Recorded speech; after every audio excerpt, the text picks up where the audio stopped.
Seandainya zakat tidak populer di zaman Nabi, zakat tidak populer di zaman Rasulullah Shallallahu Alaihi Wasallam, lalu kemanakan ayat-ayat yang menyebutkan zakat sebanyak 30 kali di dalam kitab suci Al-Quran? Ini yang perlu kita perhatikan. Hati-hati dengan ucapan apalagi seputar rukun-rukun agama. Dan yang kedua, zakat tidak sama dengan pajak. Apakah pajak sudah cukup menduduki kedudukan zakat? Tidak. Zakat jauh berbeda dengan zakat. Aturannya pun berbeda.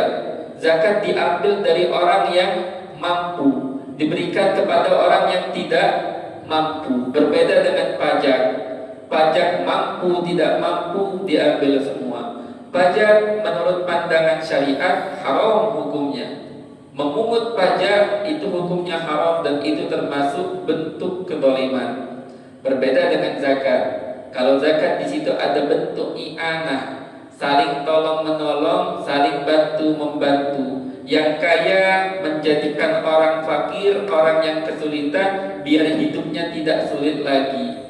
Naik derajat hidupnya sama kayak kita. Para ulama mengatakan, andai kata zakat ini diserahkan atau dikeluarkan, diterapkan dengan aturan-aturan syariat, seluruh muslimin dan muslimat yang mampu kena kewajiban zakat mengeluarkan zakat. Dan bukan hanya mengeluarkan, meletakkannya di tempat yang semestinya. Niscaya tidak akan ada lagi orang yang kesulitan. Namun kenapa banyak yang zakat tapi masih banyak juga orang yang tidak mampu, masih banyak juga orang yang kesulitan? Jawabannya adalah satu, mungkin banyak yang belum zakat. Dua, yang zakat meletakkan zakatnya tidak sesuai tempatnya. Orang yang butuh tidak dapat, yang gak butuh malah dapat. Maka dari itu pembahasan zakat itu sangat penting, rukun Islam yang ketiga dan harus kita perhatikan. Nah, akibat-akibat siksaan jika seseorang tidak melaksanakan zakat, tidak membayar zakat, banyak sekali disebutkan dalam ayat-ayat suci Al-Quran, hadis-hadis Nabi Sallallahu Alaihi Wasallam, baik siksaan di alam dunia ataupun di akhirat kelak nanti. Di dunia dalam hadis disebutkan, wala mana'a qaumun az-zakah illa habasallahu anhumul qadar. Tidaklah satu kelompok tidak mau membayar zakat, melainkan Allah tahan air hujan tidak menetes ke tempat tersebut. Dalam hadis lain juga disebutkan, ma halaka malun fi barrin wa bahrin illa biman zakah. Tidak hancur, tidak binasa harta manapun, baik di daratan ataupun lautan, melainkan sebabnya satu, tidak membayar zakat semestinya. Itu disebutkan di dalam hadis Nabi Sallallahu Alaihi Wasallam. Dan masih banyak lagi ancaman-ancaman bagi orang yang tidak mengeluarkan zakat. Kemudian ada pembahasan gimana hukum orang yang tidak mau membayar zakat. Orang yang tidak membayar zakat itu ada 3 tipe, ada 3 jenis. Ada yang tidak mau membayar zakat, dia mengingkari kewajiban zakat, namun alasannya karena kebodohannya, tidak tahu kalau zakat itu wajib, tidak tahu kalau zakat itu wajib. Contoh baru masuk Islam, atau dia tumbuh di daerah yang sangat jauh dari orang-orang yang mengetahui kewajiban zakat. Nah, kalau orang yang seperti ini hukumnya seperti apa? Hukumnya orang yang tahu memberitahukan kepadanya bahwa zakat itu wajib. Setelah diberitahu, dipinta zakat dari orang tersebut. Namun jikalau dia setelah tahu tidak mau juga masih membayar zakat, maka dia dihukumi kafir jikalau mengingkari kewajibannya. Dan jikalau dia malas-malasan atau pelit tak mau bayar, tidak dihukumi kafir, namun pemimpin pemerintahan mengambil secara paksa dari orang tersebut dan diserahkan harta zakatnya kepada orang yang berhak. Ini tipe yang pertama.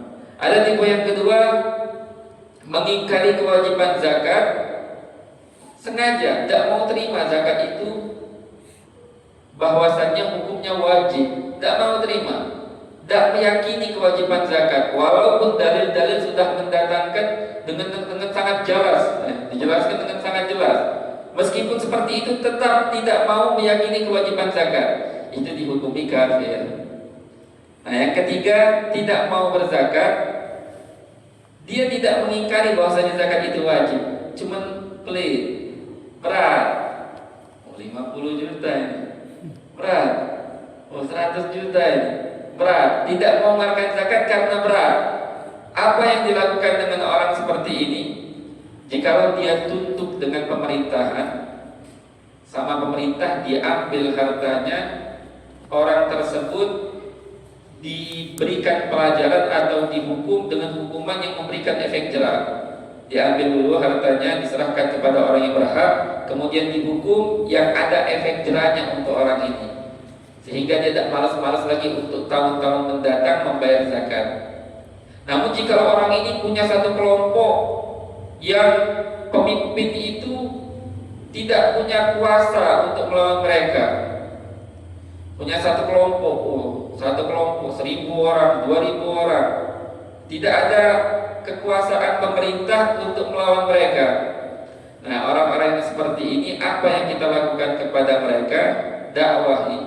Jika mereka masih tidak mau juga bayar zakat, maka orang-orang muslimin harus memerangi sehingga mereka taubat dan kembali untuk membayar zakat. Dan ini terjadi di zamannya Sayyidina Abu Bakar As-Siddiq radhiyallahu anhu. Sekarang kita masuk ke pembahasan zakat mal, zakat harta.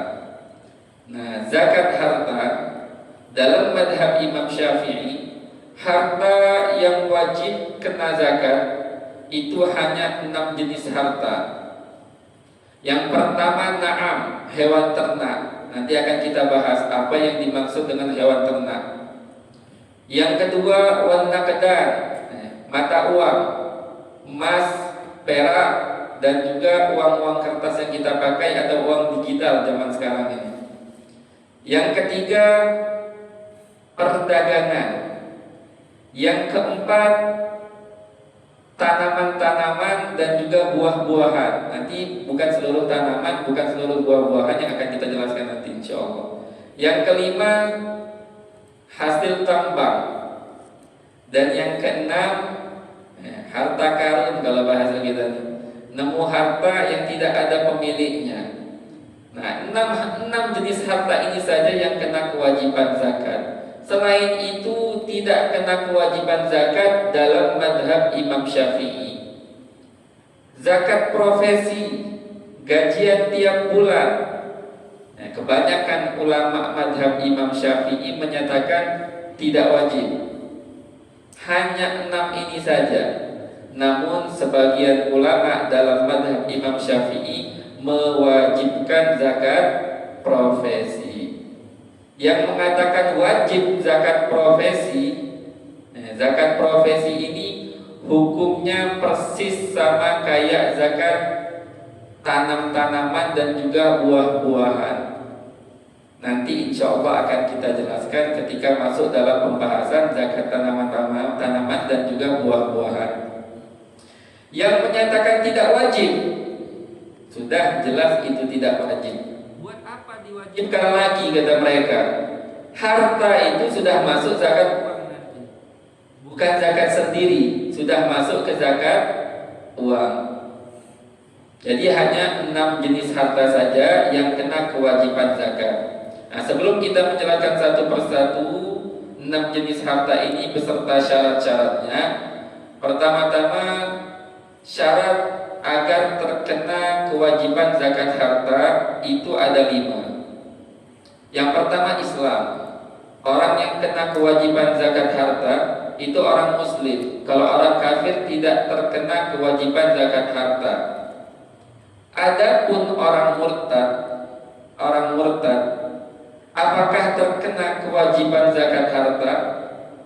Orang murtad itu hukum hartanya untuk sementara digantungkan terlebih dahulu. Lihat, jikalau dia mati dalam keadaan murtad, tidak kembali lagi ke ajaran Islam, maka dari semenjak dia murtad, harta dia bukan milik dia lagi. Harta dia itu mulai dari waktu murtad sudah menjadi harta untuk maslahat muslimin. Kalau bahasa fikihnya fai itu sama kayak harta rampasan perang. Fai dari semenjak dia murtad itu menjadi milik maslahat muslimin.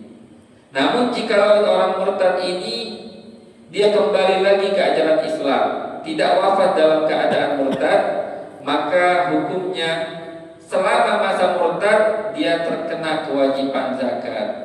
Jadi kalau belum bayar, ya bayar berapa tahun? Berapa tahun zakat yang belum dikeluarkan? Namun jika dia sudah mengeluarkan di masa-masa murtad, sah sudah. Tidak wajib diulangi lagi pembayaran zakat. Syarat yang kedua, merdeka. Ini tidak perlu kita bahas karena mungkin sangat jarang orang yang berstatus hamba sahaya di zaman kita ini, terlebih khusus di negara kita ini. Mungkin tidak ada. Yang ketiga, ta'ayyunul milik. Harta ini dimiliki oleh satu orang tertentu atau beberapa orang tertentu. Jikalau ada harta tidak ada pemilik tertentu atau pemiliknya sangat banyak sekali. Contoh harta milik fakir miskin. Tidak terhitung fakir miskin, tidak tertentu fulan. Mungkin besok ada orang fakir baru, orang miskin baru. Nah, harta milik fakir miskin tidak terkena kewajiban zakat karena tidak ada pemilik tertentu. Siapapun yang berstatus fakir, siapapun yang berstatus miskin memiliki atau punya hak dalam harta tersebut. Contoh lagi yang tidak terkena kewajiban zakat, harta milik masjid. Harta milik masjid tidak terkena kewajiban zakat. Harta pemerintahan, khas pemerintahan tidak terkena kewajiban zakat. Nah, adapun harta milik sekolah, milik pesantren, milik lembaga atau madrasah atau yayasan itu tergantung. Jikalau harta milik pesantren ini milik individu atau madrasah ini milik individu dan hartanya pun milik individu, nah ini kena kewajiban zakat. Namun jikalau pesantren ini punya maslahat umum, bukan milik individu tertentu, atau hartanya untuk para santri, hartanya untuk para santri, untuk para pelajar, bukan milik satu individu tertentu, itu tidak terkena kewajiban zakat. Permasalahan seputar ini, harta haram, hasil judi online. Contoh lagi ada harta hasil riba atau hasil sistem koperasi yang haram, ada ribanya di situ. Macam-macam, masya Allah zaman sekarang ini macam-macam. Sudah diramal oleh Nabi SAW di akhir zaman itu sangat banyak harta haram, sampai-sampai kesulitan untuk mencari harta halal. Yang berusaha mencari harta halal masih terkena hembusan debu-debu, kena debu-debu haram. Di akhir zaman sudah diramalkan oleh Nabi SAW. Jadi penting kita bahas ini. Harta haram itu tidak dimiliki oleh orang yang memegangnya. Contoh ada orang dapat uang dari hasil judi, bukan milik dia. Harta haram tidak dimiliki oleh orang yang seakan-akan memilikinya, bukan milik dia. Jadi harta haram ini punya siapa? Jikalau dari hasil zalim, kembalikan kepada orang yang dizalimi, punya dia, haknya dia. Jikalau dihasilkan dari hasil judi atau semisalnya, atau dari riba atau semisalnya, bukan milik dia juga. Lalu dikerahkan kemana? Dikerahkan untuk maslahat-maslahat muslimin atau diserahkan kepada fakir miskin. Untuk kita, oke, haram. tidak bisa dimiliki. Namun untuk fakir miskin berubah statusnya menjadi halal. Dikarenakan kebutuhan mereka, Allah jadikan hukumnya halal. Jadi jangan duitnya dibuang ke laut atau dibakar, itu mubazir. Kerahkan untuk hal-hal yang di situ ada maslahat muslimin, atau serahkan kepada fakir miskin. Jadi untuk harta haram kena zakat atau enggak? Enggak kena zakat. Karena bukan milik kita. Itu syarat yang ketiga. Syarat yang keempat, tamamul milik, kepemilikannya sempurna. Keluar dari situ hamba sahaya. Kemudian yang kelima, yang memiliki harta itu sudah pasti ada. Kalau janin yang masih di dalam perut ibunya itu belum mesti mendapatkan harta. Bisa tahu lahirnya selamat, bisa tahu lahirnya tidak selamat.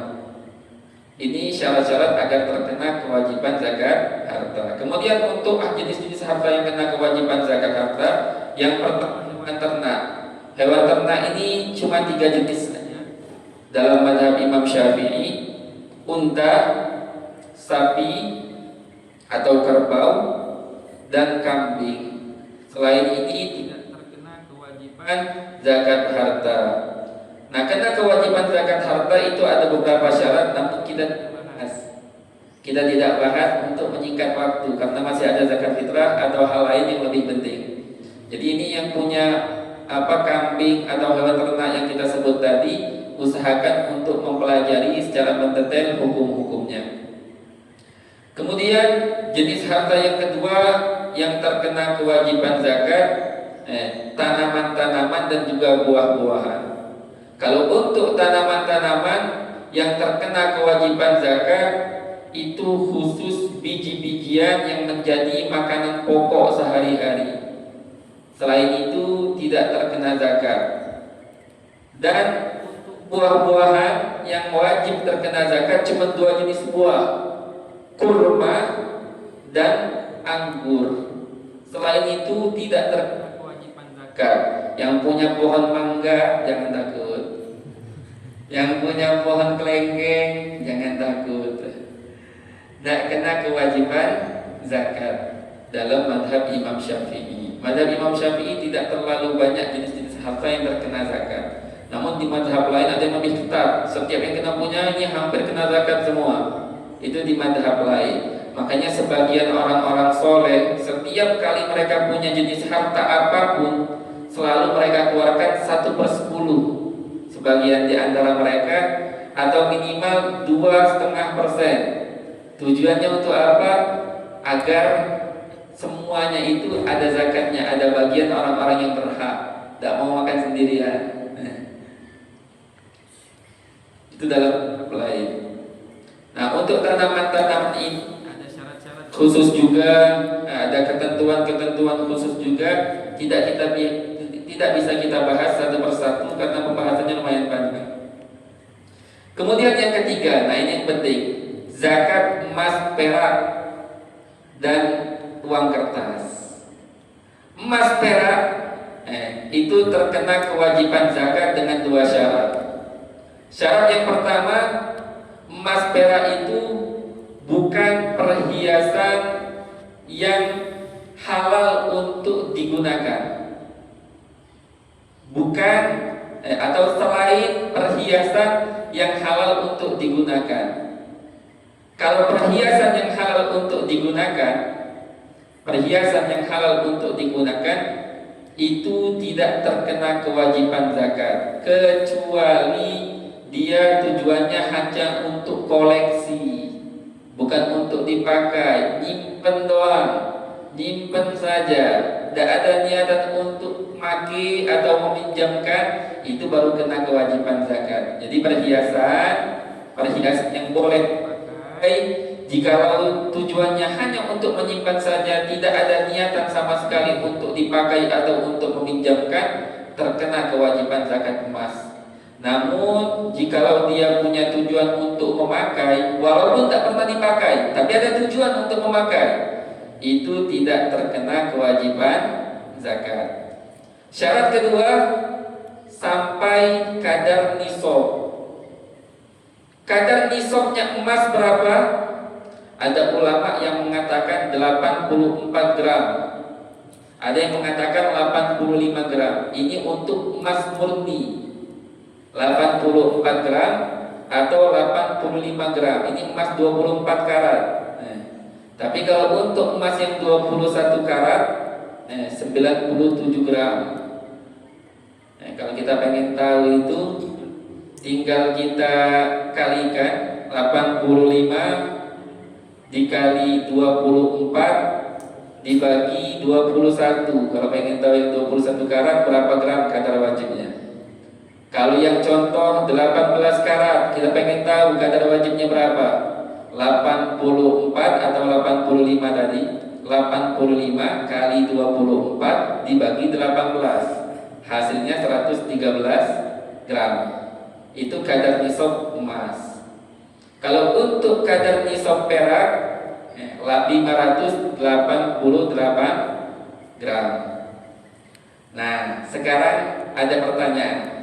Ustaz, punya emas tapi tidak sampai nisab, punya perak juga tapi tidak sampai nisab. Namun jikalau digabung itu nyampe nominalnya kepada batasan nisab, apakah wajib zakat? Digabung enggak? Untuk penghitungan nisabnya tidak digabung. Kenapa? Karena beda jenis. Begitu pula uang kertas. Ini yang sering ditanyakan, uang kertas.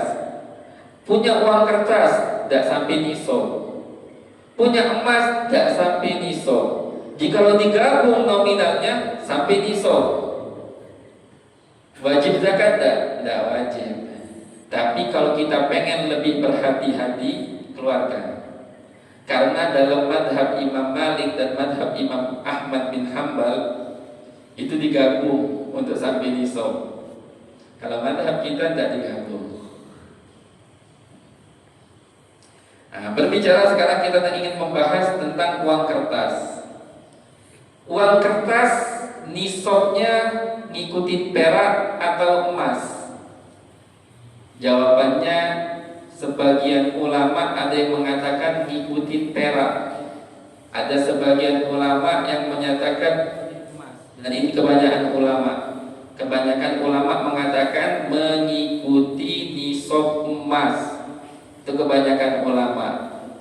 Jadi hitung 85 gram itu kalau diuangkan berapa? Contoh, jikalau emas 3 juta, emas lagi naik sekarang, Masya Allah, 3 juta, 3 kali 80, 240 juta, 255 juta. Berarti kurang lebih yang punya 255 juta, jikalau 1 gram emasnya 3 juta, berarti kena kewajiban zakat uang. Jikalau tidak, ya tidak sampai, tidak kena kewajiban. Kalau perak sekarang jauh lebih murah. Mungkin baru punya uang 10 juta atau belasan juta sudah kena kewajiban zakat uang. Jadi kebanyakan ulama mengatakan uang kertas mengikuti nisabnya emas. Tapi sebagian ulama mengatakan mengikuti nisab perak. Lalu bagaimana dengan kita? Jikalau kita pengen lebih berhati-hati, ya ikuti nisab perak. Namun jikalau kita kesulitan, tidak apa-apa, ikuti kebanyakan pendapat ulama yang mengatakan mengikuti nisab emas. Kemudian jenis harta yang kena kewajiban zakat yang keempat, zakat tambang. Memang kita sudah bahas ini. Sulit ya. Hak tambang di Indonesia ini, hak kelola tambang sulit ya. Mungkin sangat sedikit di antara kita yang punya akses ke dalam bagian hal tersebut. Kemudian zakat terikas, nemu harta karun, oh sangat jarang ini, sangat jarang. Kemudian yang keenam, perdagangan. Nah ini penting juga, zakat perdagangan. Zakat perdagangan, apa itu dagang? Dagang itu memutar balik harta tujuannya untuk dapat untung, itu dagang. Nah, zakat dagang ini kena kewajiban zakat dagang dengan beberapa syarat. Di antara yang pertama, yang dia dagangkan bukan emas atau perak. Yang jikalau yang dia dagangkan itu emas atau perak selain perhiasan, itu bukan kena zakat tijarah, kenanya zakat emas dan zakat perak. Kemudian yang kedua, ada niatan pengen berdagang, bukan untuk disimpan. Kemudian syarat yang ketiga, ada banyak sekali syarat, tidak kita bahas satu persatu. Intinya, jikalau ada seseorang yang dia memiliki harta, memiliki barang, dia perdagangkan, dan sampai ketika 1 tahun full hartanya sudah sampai batasan nisab, maka dia terkena kewajiban zakat perdagangan. Berapa nisab zakat perdagangan? Sama kayak nisab zakat emas. Emas 85 gram.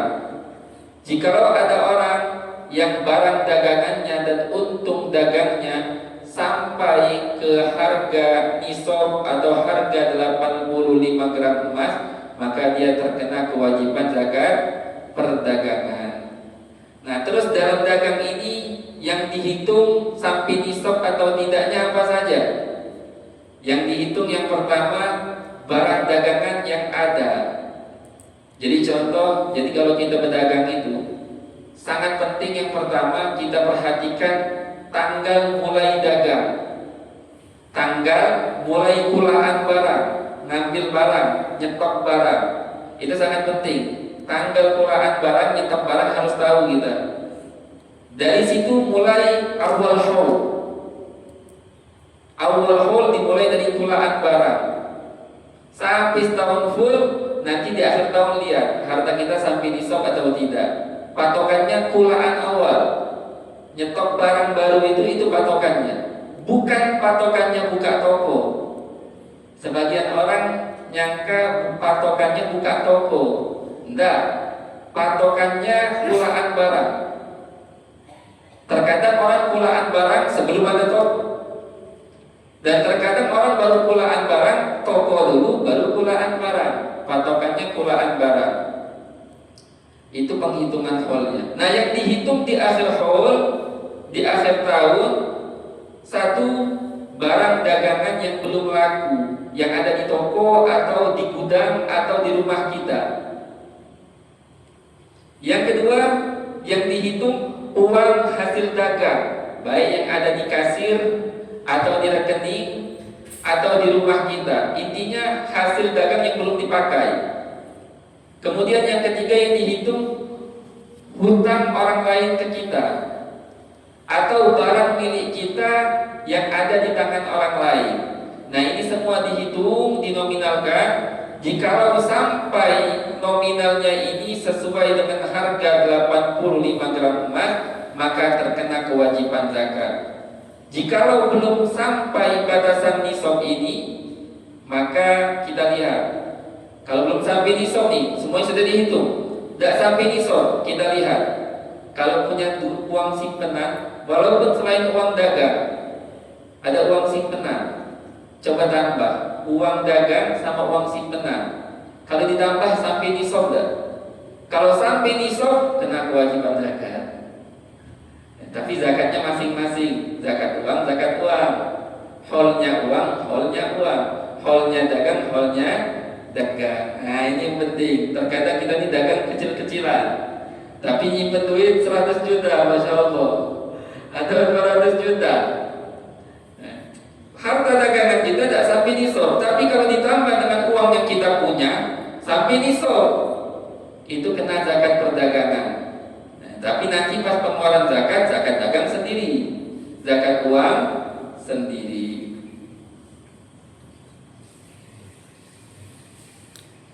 Kemudian kita masuk ke pembahasan zakat fitrah. Nah, kita singkat saja pembahasan zakat fitrah ini. Zakat fitrah ini wajib atas setiap orang muslim yang merdeka yang sempat mendapati bulan suci Ramadan dan sebagian daripada bulan Syawal.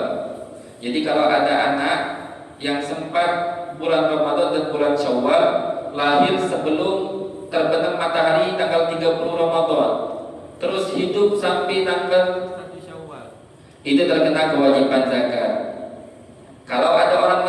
wafat di akhir Ramadan, tidak terkena kewajiban zakat. Atau ada orang yang lahir tanggal 1 Syawal, malam 1 Syawal, tidak terkena kewajiban zakat. Jadi yang terkena kewajiban zakat orang yang menyempati sebagian Ramadan dan menyempati juga sebagian daripada bulan Syawal. Itu terkena kewajiban zakat fitrah. Nah, tapi kenapa kewajiban ini kalau dia punya harta lebih? Lebih dari apa? Lebih dari kebutuhan untuk malam hari raya dan hari raya. Ini rata-rata orang kena kewajiban zakat ini. Berapa kadar wajibnya? 1 sok, kurang lebih 2,4 kilo atau 2,5 kilo atau 2,7 kilo. Ada khilaf antara ulama. Untuk lebih wara, lebih berhati-hati, usahakan keluarkan 3 kilo. Usahakan keluarkan sebanyak 3 kilo. Nah, kita wajib mengeluarkan zakat, bukan zakat kita saja. Setiap orang yang wajib kita nafkahi, wajib juga bagi kita untuk mengeluarkan zakat fitrah untuk orang tersebut. Tidak perlu minta izin lagi, kita wajib mengeluarkan. Tidak perlu minta izin, tapi kalau mau minta izin, tidak apa-apa. Nyuruh dia niat, tidak apa-apa. Nah, tapi kalau orang yang tidak wajib kita nafkahi, kita pengen mengeluarkan zakat fitrah untuk dia, harus minta izin dulu. Contoh yang paling sering terjadi, anak kita yang sudah balik. Anak kita yang sudah balik itu tidak wajib dinafkahi sama kita. Kebaikan kita saja menafkahinya. Terus, apakah wajib kita mengeluarkan zakat fitrah untuk dia? Tidak wajib. Nafkahnya tidak wajib. Nah, anak yang sudah balik, jikalau kita hendak mengeluarkan zakat fitrah untuk dirinya, wajib minta izin. Kalau tidak minta izin, tidak sah. Jadi anak itu mengizinkan dulu ke bapaknya atau ibunya. Pak, Bu, aku izinkan bapak atau ibu mengeluarkan zakat fitrahku. Harus seperti itu. Itu baru sah. Ini catatan yang penting juga.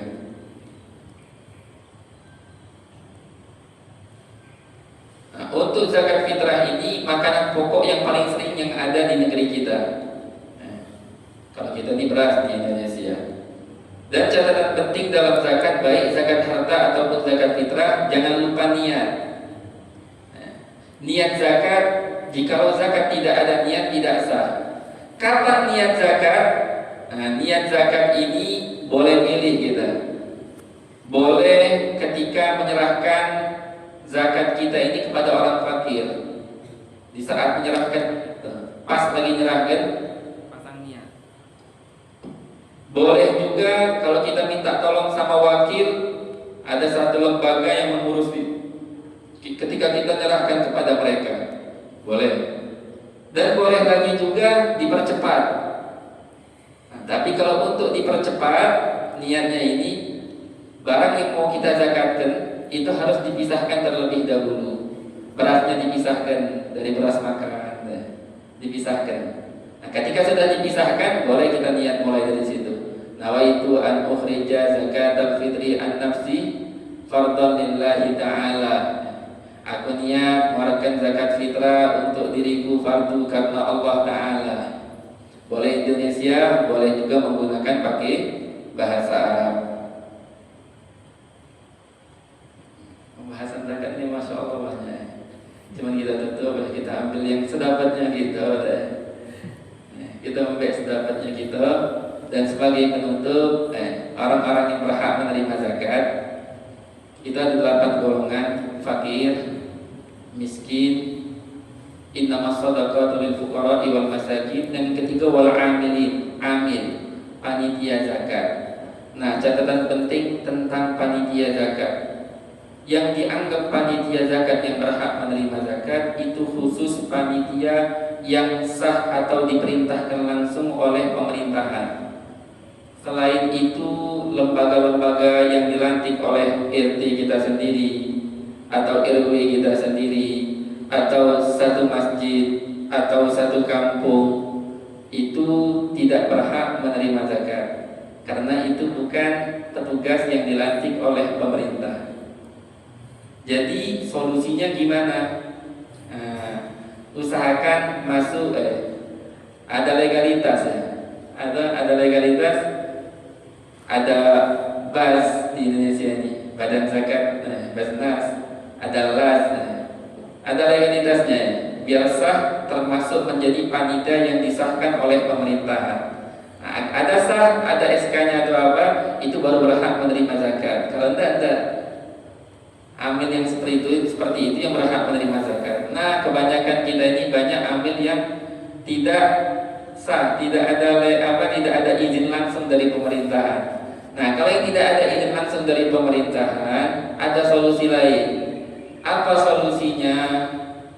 Usahakan setiap kali orang yang mau nitipin zakatnya kepada kita, kepada kelompok tersebut, bilang ada biaya operasional 10.000 atau 5.000 atau seberapapun yang disepakati oleh warga sekitar. Ada biaya operasional. Tidak boleh ngambil dari harta zakat, mobil atau apa dari biaya operasional. Tidak boleh dari duit zakat, harus dari biaya operasional. Karena ini bukan bukan amil yang sah. Ini hanya wakil kita. Wal amilin wal mu'allafati qulubuhum, orang masuk Islam, wa fil riqab wal gharibin wa fi sabilillah wa ibnis sabil. Dan yang terakhir pembahasan tentang sabilillah yang ada di jalan Allah. 4 mazhab itu sepakat bahwasanya sabilillah itu khusus untuk orang yang jihad di jalan Allah. Selain itu masjid atau hal-hal baik, pesantren atau hal-hal baik yang lain untuk ustaz atau untuk pengajar, sepakat 4 mazhab enggak. Namun ada sebagian ulama dari 4 mazhab ini, pengikut 4 mazhab ini, sebagian ulama pengikut 4 mazhab ini, mereka berijtihad, mereka berpendapat bahwasanya tidak khusus. Apapun jenis kebaikan itu berhak menerima zakat dan masuk dalam kategori fisabilillah. Tapi tetap tidak sesuai dengan 4 mazhab. Terus gimana kita? Usahakan pilih yang yakin zakat kita sah. Usahakan pilih yang yakin zakat kita sah.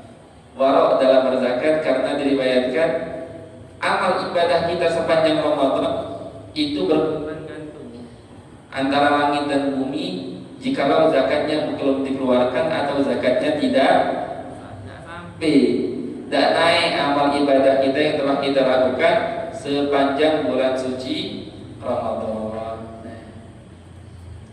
Dan yang terakhir ibnu sabil. Mungkin sekian, sangat singkat. Kita ngejar waktu. Apabila ada kata-kata yang salah, kami minta maaf. Atau pembahasan yang baru setengah-setengah, kami juga minta maaf. Dan kepada Allah kami mohon ampun. Sebelum kami tutup, kalau ada yang punya pertanyaan seputar zakat harta atau zakat fitrah, dipersilakan.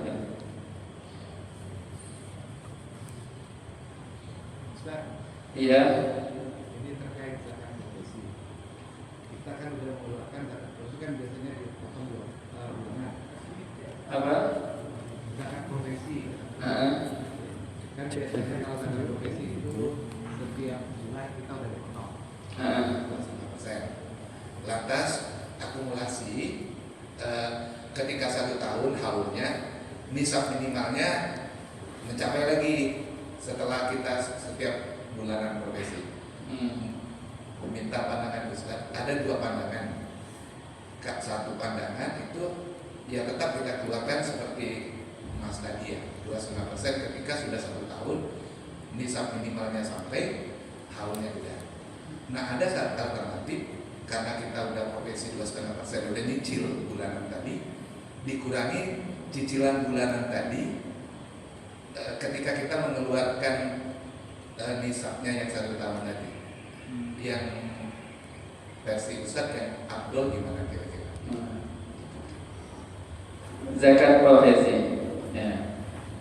Untuk kami sendiri dan kebanyakan guru kami itu lebih mengambil pendapat yang mengatakan zakat profesi itu tidak wajib, tapi yang wajib itu zakat hartanya, zakat duit. Kalau duitnya sampai nisab selama 1 tahun full, nanti di akhir katanya zakat uang, di akhir tahun saja. Tapi kalau andai kata dia mau nyicil per bulan 2,5%, 2,5%, 2,5%, itu diperbolehkan dan sah. Mempercepat zakat itu bahasanya, itu sah. Tapi untuk keabsahan ini ada 2 syarat. Apa 2 syaratnya? Pertama, kita sepanjang tahun itu terpenuhi syarat kena kewajiban zakat pada diri kita. Dan syarat yang kedua, orang kita berikan zakat harus terbukti di akhir tahun dia masih orang yang berhak menerima zakat. Ini pandangan pertama. Kalau zakat profesi itu tidak wajib. Kemudian kalau kita ambil pendapat yang satunya lagi yang mengatakan zakat profesi wajib. Zakat profesi ini kalau tiap bulan sampai nisab, tiap bulannya wajib 2,5%. Nah, untuk duit hasil gaji kita profesi tadi, nanti kalau di akhir tahun sampai nisab lagi, khusus untuk gajian ini tidak kena zakat 2 kali. Dalam zakat itu tidak ada harta yang dizakati kena zakat double 2 kali, tidak ada dalam pembahasan zakat. Jadi sekali saja zakat profesi per bulan itu sudah cukup. Itu kalau kita berpendapat zakat profesi wajib, namun kami sendiri dan juga kami ambil dari guru-guru kami kebanyakan menyatakan zakat profesi tidak wajib, akan tetapi zakat uangnya yang wajib. Mungkin sekian. Oke, terima kasih. Cuma memang kalau kita di Indonesia ini rata-rata ya bukan provinsi Sumsel aja. Sekarang itu yang di pemerintahan itu memang sudah Basnas itu kan memang sudah automatically di pemerintahan itu gaji kita yang sudah mencapai nisabnya ya itu auto, artinya tidak ada pilihan kita misalnya pemahaman kita nggak ikut dari profesi, memang seperti itu sekarang. Jadi kita itu setiap bulan sudah otomatis. Nah cuma memang ada selisih pendapat itu ketika kita walaupun sudah selesai, tadi pandangannya nyicil ya kalau saya profesi. Namun ketika akumulasi setahun walaupun nyicil tadi, sehingga setelah diakumulasi dalam 1 tahun haulnya nisab minimalnya itu misalnya tadi 255 juta kan? Iya. Nah itu ada perdebatan di situ. Tetap seperti zakat uang tadi yang mengabaikan kita nyicil tadi kan, tapi ada juga pandangan bahwa kita kurangi aja yang cicilan tadi sehingga berapa lagi yang tersisa dengan uang yang kita miliki di ketika haulnya tadi gitu. Iya. Kalau untuk ikhtiar, untuk berhati-hati, kita keluarkan penuh lagi. Itu untuk kehati-hatiannya. Nah, kalau untuk kita tidak mau berhati-hati, kita kan punya uang simpenan selain dari uang profesi. Kalau uang simpenan itu kena zakat sendiri nanti, zakat uang. Kena zakatnya zakat uang. Itu sudah keluar dari profesi. Kalau ada uang sampai nisab 1 tahun wajib kita Kalkulan lah ya. Iya. Terima kasih Ustaz. Ya, sama-sama. Iya.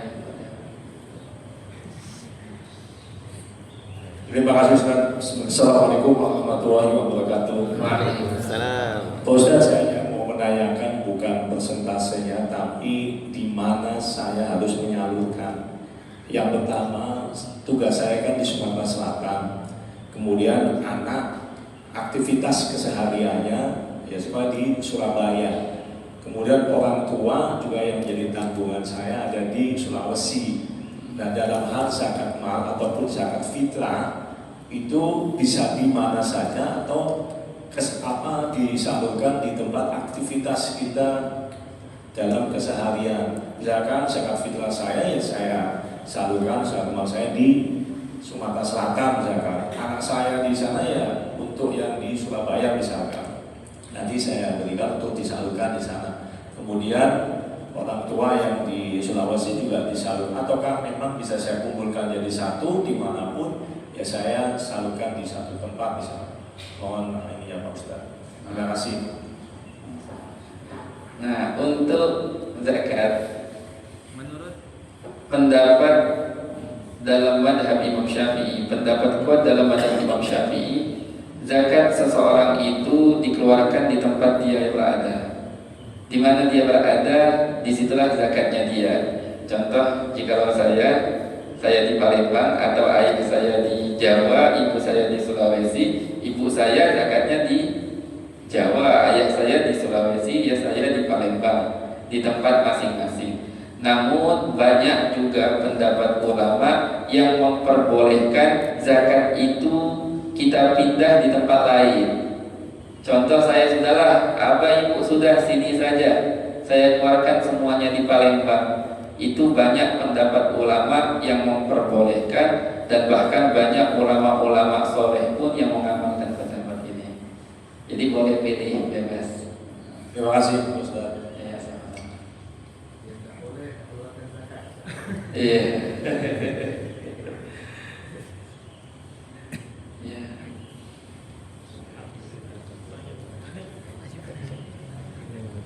Assalamualaikum warahmatullahi wabarakatuh. Ustaz, saya ingin bertanya. Tadi disebutkan zakat itu ada zakat mal, zakat fitrah, dan saya pernah baca zakat pertanian.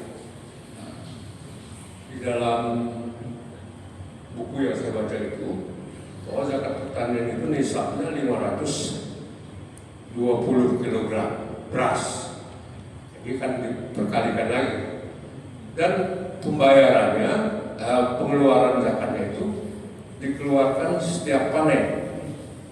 Panen 10%, kalau tidak pakai pertanian yang biasa. Tapi ada lagi di tempat lain mengatakan setelah dikurangi biaya baru dikeluarkan zakatnya 10%. Yang saya tanyakan, ada satu jenis tanaman itu, tanaman yang belum menghasilkan, mulai dari 0 tahun sampai dia menghasilkan. Bagaimana kita menghitung biayanya? Apakah artinya biaya pemupukan pada umur 0 tahun belum menghasilkan itu beberapa kali melakukan pemupukan? Bagaimana kita mengkalkulasikan biaya itu setiap kita panen supaya kita adakah kehadiran? Mohon penjelasannya Pak Ustaz. Terima kasih. Nah, untuk zakat apa tanamannya? Khusus untuk makanan pokok pertama ya Pak ya. Kalau untuk biji-bijian itu khusus untuk makanan pokok, selain itu tidak kena kewajiban zakat. Kalau untuk buah-buahan, khusus yang kena zakat itu buah kurma dan buah anggur. Jadi selain itu tidak kena kewajiban zakat. Itu catatan pertama yang penting. Kemudian untuk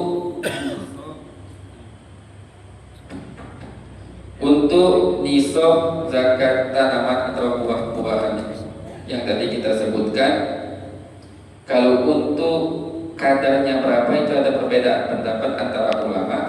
Kalau yang kami pelajari dan juga di kitab Takrirat dan beberapa kitab, itu disebut 825 kg. Jadi kenapa sih bisa beda hitungan antara ulama?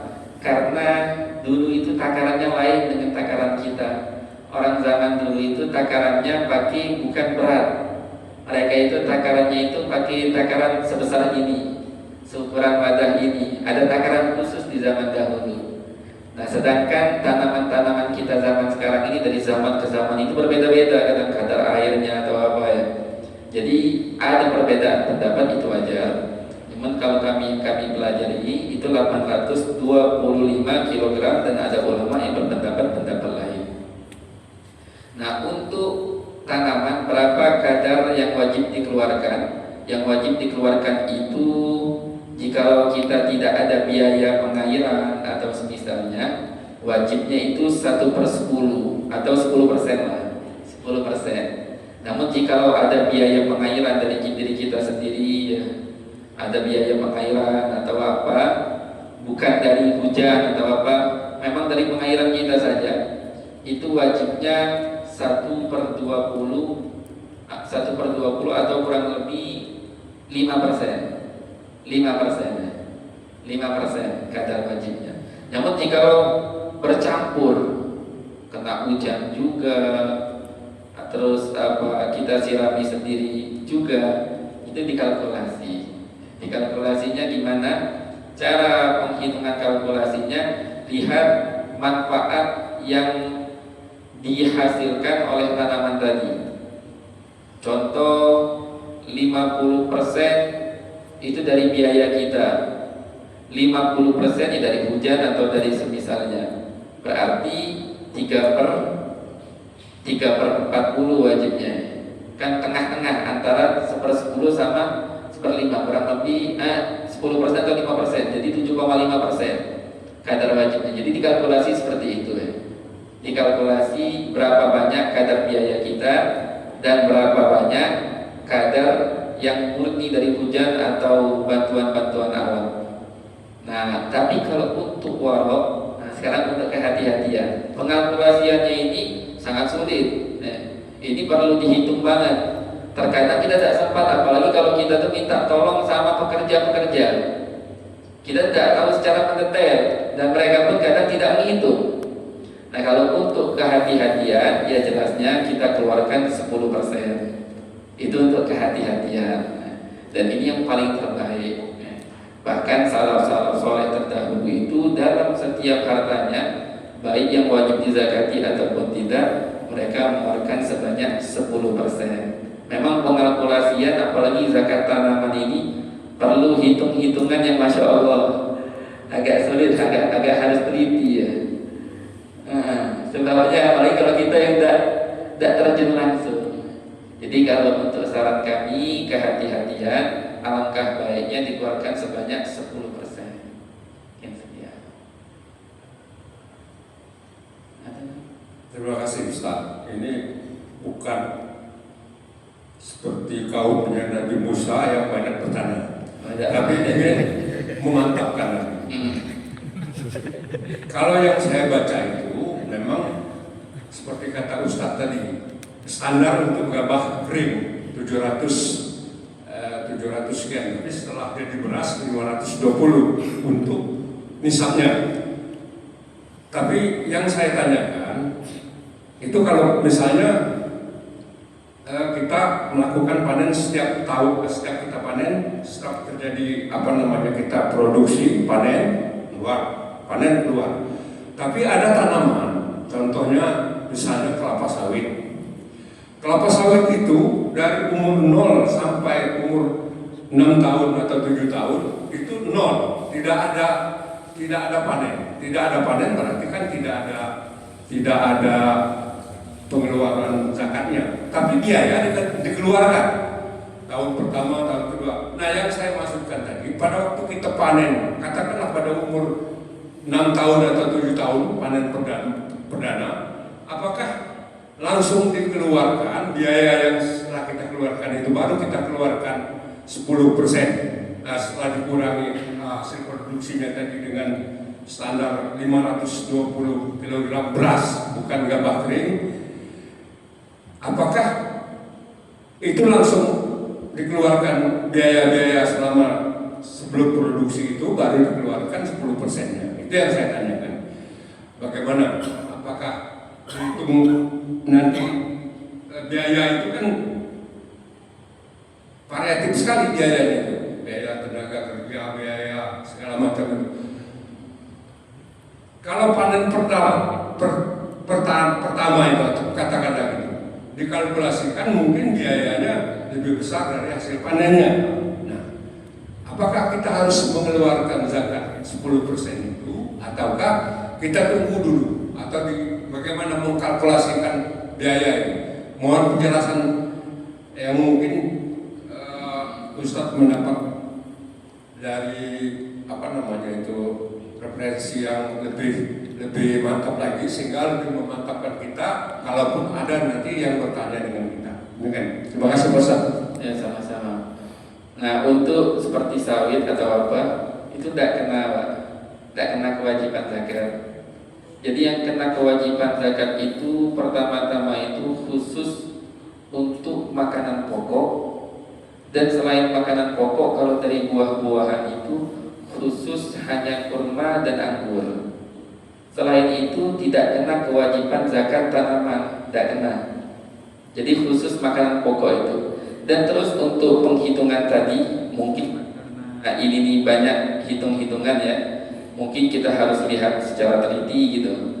Nah itu mungkin lebih baik, mungkin kalau ada lewat chat atau lewat tulisan, mungkin bisa lebih kami teliti. Kalau seperti ini mungkin kami khawatir, takut kami kurang teliti, ada yang terlewatkan. Kami takut nanti ada bagian yang harusnya nggak kena zakat, akhirnya kami mengatakan wajib zakat, maka kami seakan-akan telah mendolimi orang yang punya tanaman tadi. Namun jika kami mengatakan tidak kena zakat padahal kena zakat atau kadarnya kurang, ya kami takut malah mendolimi orang-orang yang berhak. Jadi alangkah baiknya mungkin ditulis atau lewat chat, jadi kami bisa melihat secara teliti dan bisa kami jawab secara teliti juga, insyaallah. Terima kasih Ustaz. Assalamualaikum warahmatullahi wabarakatuh. Waalaikumsalam warahmatullahi wabarakatuh.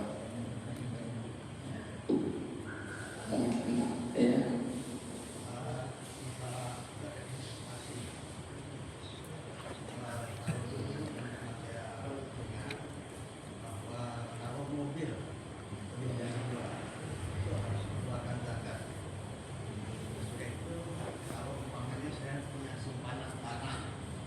Punya simpanan tanah, punya rumah lebih dari satu, apakah harus dikeluarkan zakat juga? Karena itu termasuk kategori investasi. Kebetulan saya ini anak tertua, diamanahi punya rumah yang di daerahnya daerah mahal gitu, yang tanahnya daerah mahal. Kebetulan ini baru tahun pertama, jadi tanah orang tua itu atas nama saya, apakah harus saya keluarkan zakatnya atau bagaimana? Terima kasih. Assalamualaikum warahmatullahi wabarakatuh. Waalaikumsalam warahmatullahi wabarakatuh. Ini saham ini dikembangkan lagi ya Pak ya, saham diperjualbelikan atau enggak cuman mati gitu. Nah kalau untuk barang-barang milik kita, barang mati milik kita seperti tanah atau ruko atau apa, kalau yang mati yang tidak disewakan, tujuannya bukan untuk disewakan, bukan untuk diperjualbelikan, itu tidak kena kewajiban zakat. Tapi kalau andai kata ada rumah atau apa yang kita sewakan, tujuan kita untuk diputarbalikkan lagi, itu baru kena kewajiban zakat. Nah, tapi kalau yang kayak gini nggak kena Pak, nggak kena kewajiban zakat. Mungkin kita tutup. Sekian, apabila ada kata-kata yang salah atau ucapan